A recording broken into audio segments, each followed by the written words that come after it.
When I light the candles on a Friday evening, I have sometimes the eeriest feeling that behind my eyes there are other eyes looking out and seeing those candles, because in fact for more than 100 years, first my father, first my great-grandfather, then my grandfather, then my father, all of whom are gone now, all looked at those candles being lit. Oh, my name is Saul Lindenbaum. I'm a retired psychologist living in Baltimore County. The candles that we're going to be talking about are Sabbath candles, meaning that the candlesticks, I should say, are the candlesticks which Jewish people use to light candles at the beginning of the Sabbath. So every Friday night the custom is to light these candles.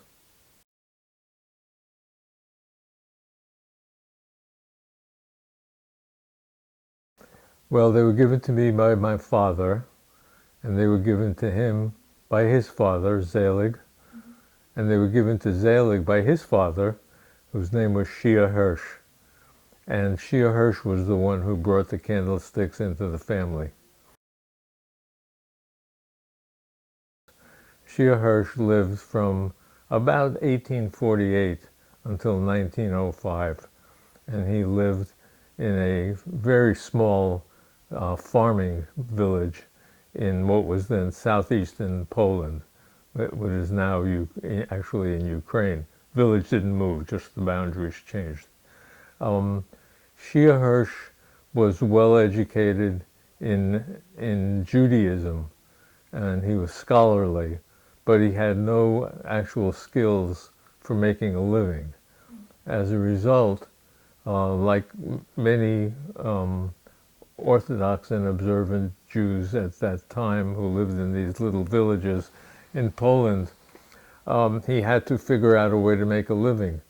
And what he did was to work as a peddler and a pawnbroker, buying and selling, hopefully for a profit whenever he could. At some other point, he took these candlesticks as pawn, and he liked them, and he waited for them to be claimed, but they were never claimed.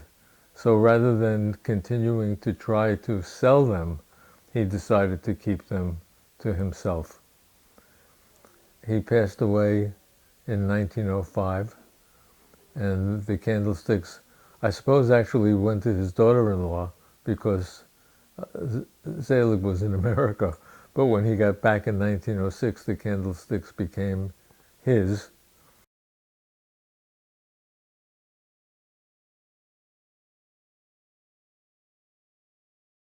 In the late 1890s, Zelig incurred some debt that he was unable to pay back, where he went to work in the garment industry in New York City.